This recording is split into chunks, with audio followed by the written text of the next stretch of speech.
Hello viewers, अस्सलाम वालेकुम। And आज की इस वीडियो के अंदर हम बात करने वाले हैं CIA ट्रेड और DAD। ये दो एक ऐसे कॉन्सेप्ट्स हैं जो साइबर सिक्योरिटी के आप कह सकते हैं पिलर्स हैं। CIA एंड DAD, इन दोनों के बीच में फ़र्क क्या होता है, इन दोनों की डेफिनेशन, इन दोनों का एक एग्ज़ाम्पल। तो आज की पूरी वीडियो देखने के बाद आपका ये कॉन्सेप्ट क्लियर हो जाएगा कि what is CIA and what is DAD, और इन दोनों का आपस में कनेक्शन क्या है। तो सबसे पहले हम बात करते हैं CIA के बारे में। CIA, ठीक है। CIA इसकी फुल फॉर्म होती है, C का मतलब होता है कॉन्फिडेंशियलिटी, इस I का मतलब होता है इंटीग्रिटी, एंड इस A का मतलब होता है अवेलेबिलिटी। तो इन तीनों में डिफरेंस क्या है? कॉन्फिडेंशियलिटी का मतलब मैं आपको समझाता हूँ एक एग्जांपल के साथ। कॉन्फिडेंशियलिटी का जो वर्ड है, इसको आप देखें, इसके अंदर कॉन्फिडेंशियल जो एक वर्ड है, इससे छोटा, इससे पहले का, वो है कॉन्फिडेंशियल से ये वर्ड निकला है कॉन्फिडेंशियलिटी। कॉन्फिडेंशियल का जो वर्ड है वो उससे पहले का एक जो वर्ड है वो है कॉन्फिडेंस। अब कॉन्फिडेंस का मतलब क्या होता है? कॉन्फिडेंस का मतलब ये होता है कि आपको भरोसा हो किसी चीज़ के ऊपर और आप ये कहें कि I am confident on it, on something. तो इस कॉन्फिडेंशियलिटी का मतलब क्या है? डाटा की कॉन्फिडेंशियलिटी को इंश्योर करना। जो डेफिनेशन आप नीचे देख रहे हैं, confidentiality ensures that unauthorised individuals are not able to gain access to sensitive information. इसका मतलब अनऑथराइज्ड इंडिविजुअल्स मतलब कुछ ऐसे लोग जिनको अथॉरिटी नहीं है, जिनको परमिशन नहीं है सेंसिटिव इन्फॉर्मेशन एक्सेस करने की, देखने की, व्यू करने की, वो उसको एक्सेस ना कर सकें। इस चीज़ को इंश्योर करना है, उसको कहते हैं कॉन्फिडेंशियलिटी, ठीक है। इंटेग्रिटी, इंटीग्रिटी की डेफिनेशन में पढ़ता हूँ। Integrity ensures that there are no unauthorised modifications to information or systems either intentionally or unintentionally.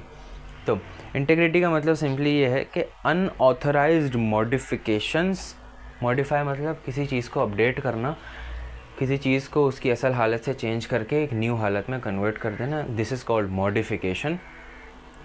तो अनऑथराइज्ड मॉडिफिकेशन, अब यहाँ पे भी एक वर्ड आ रहा है अनऑथराइज्ड, जिसका मतलब क्या है? जिस इंसान को, जिस पार्टी को, जिस बंदे को उसकी परमिशन नहीं है, वो बंदा उस डेटा को मॉडिफाई ना कर सके और वो मॉडिफाई ना हो, ठीक है, या इंफॉर्मेशन सिस्टम्स को आइदर इंटेंशनली या अनइंटेंशनली। इंटेंशनली और अनइंटेंशनली का मतलब क्या? इंटेंशनली का मतलब होता है सिंपली कि जानबूझ के करना, अनइंटेंशनली का मतलब गलती से हो जाना, ठीक है। तो इंटीग्रिटी का मतलब यही है, डाटा की इंटीग्रिटी को इंश्योर करना कि डाटा जैसा है वैसा ही रहे और वो मॉडिफाई ना हो। अवेलेबिलिटी, अवेलेबिलिटी का जो वर्ड है, इससे एक वर्ड मिलता जुलता है, अवेलेबल। अवेलेबल मतलब मयसर रहना। तो इसका मतलब भी यही है, डाटा हमेशा उस वक्त अवेलेबल रहे जिस वक्त उन यूज़र्स को उसकी ज़रूरत है, जो उस डाटा के हकदार हैं या जिनका वो डाटा है। इसकी डेफिनेशन मैं पढ़ देता हूँ। Availability ensures that information and systems are ready to meet the needs of the legitimate users at the time those users request them। इसका मतलब क्या है? सिंपली कि इंफॉर्मेशन जो है उसको हमेशा उस वक्त अवेलेबल करवाना है जिस वक्त उन यूज़र्स को उसकी ज़रूरत है, जिन यूज़र्स का वो डाटा है, या जब वो भी रिक्वेस्ट करें उस डाटा को। तो कॉन्फिडेंशियलिटी, इंटीग्रिटी एंड अवेलेबिलिटी। अब हम बात करेंगे DAD ट्रेड की। तो DAD का मतलब क्या होता है? इस D का मतलब है disclosure,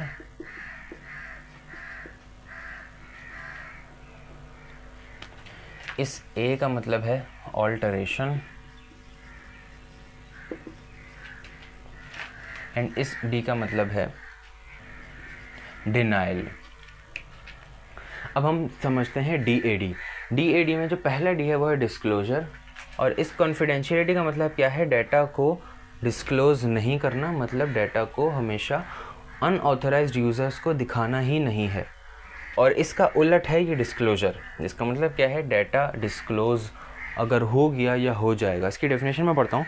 disclosure is the exposure of sensitive information to unauthorised individuals, otherwise known as data loss, violates the confidentiality of the data. इस कॉन्फिडेंशियलिटी को वायलेट, या अगर ये कॉन्फिडेंशियलिटी टूटती है, कंप्रोमाइज़ होती है, ख़त्म होती है, तो डिस्क्लोजर ये डी आ जाता है। ठीक है, मतलब डाटा एक्सपोज हो गया, डाटा जो है वो लॉस हो गया। नेक्स्ट आती है इंटीग्रिटी। इसका उलट है ऑल्टरेशन। तो ऑल्टरेशन जो है वो इंटीग्रिटी का उलट है। इंटीग्रिटी का मतलब क्या है, डाटा को ऑल्टर नहीं करवाना है या डाटा को ऑल्टर नहीं होना है। ठीक है, ऑल्टरेशन का मतलब क्या है, alteration is the unauthorised modification of information and is the violation of principle of integrity. तो alteration unauthorised modification of the data, जो कि हमने इस इंटीग्रिटी के पिलर के अंदर सिक्योर किया था। और ये ऑल्टरेशन किस चीज़ को वायलेट करती है, डाटा की इंटीग्रिटी को, इस आई को वायलेट करती है। Third and the last one is denial. इस अवेलेबिलिटी का उलट ये डिनाइल है। अब इस डिनाइल से मैं आपको एक समझाता हूँ एक और चीज़, मे बी आप लोगों को पता हो, किसी न किसी को तो पता ही होगा। डिनाइल ऑफ सर्विस ये एक अटैक होता है, DOS, डॉस अटैक, और इसी का एक छोटा भाई या बड़ा भाई आप कह लें, DDoS होता है, डिस्ट्रीब्यूटेड डिनाइल ऑफ सर्विस। तो ये डिनाइल वर्ड उसी से निकला है, या वो अटैक इस वर्ड से ही निकला है। उस अटैक में होता क्या है कि हम इतना ट्रैफिक, फेक ट्रैफिक किसी वेब सर्वर के ऊपर या किसी कंप्यूटर के ऊपर भेजते हैं कि उसके जो लेजिटिमेट यूज़र्स के पास डाटा अवेलेबल होना था ना, वो सर्विस अवेलेबल होनी थी, और इस अवेलेबिलिटी के पिलर को इंश्योर करवाना था। तो उस अटैक की मदद से डाटा जो है वो डिनाइल हो जाता है, मतलब कि सर्वर ओवरलोड हो जाता है और वो हैंग हो जाता है। जब ये लेजिटिमेट यूज़र इस अवेलेबिलिटी के पिलर को, मतलब इस डाटा को एक्सेस करने की कोशिश करते हैं, तो वो अवेलेबल ही नहीं रहता डाटा। समझ में आ रही है आपके बात? इसकी मैं डेफिनेशन पढ़ देता हूँ। Denial is the disruption of an unauthorised users legitimate access to information and violates the availability. Denial जो है वो एक तरीके से डिसरप्शन होती है उस लेजिटिमेट यूज़र्स की, मतलब डिसरप्शन होती है उन अनऑथराइज्ड यूज़र्स की, उन लेजिटिमेट यूज़र्स के लिए जिनके पास ये अवेलेबिलिटी का पिलर इंश्योर करवा के हमें डाटा अवेलेबल या सर्विस अवेलेबल करवानी थी। कॉन्सेप्ट्स काम करते हैं। आई होप इस वीडियो के ज़रिए आपको ये सारा कॉन्सेप्ट क्लियर हो गया होगा हर इस पर्सपेक्टिव से। अगर अभी भी कोई सवाल है तो नीचे कमेंट सेक्शन खुला है आपके लिए, आप कमेंट कर सकते हैं। इंशाल्लाह मिलते हैं नेक्स्ट वीडियो के अंदर। तब तक के लिए अपना ख्याल रखिएगा।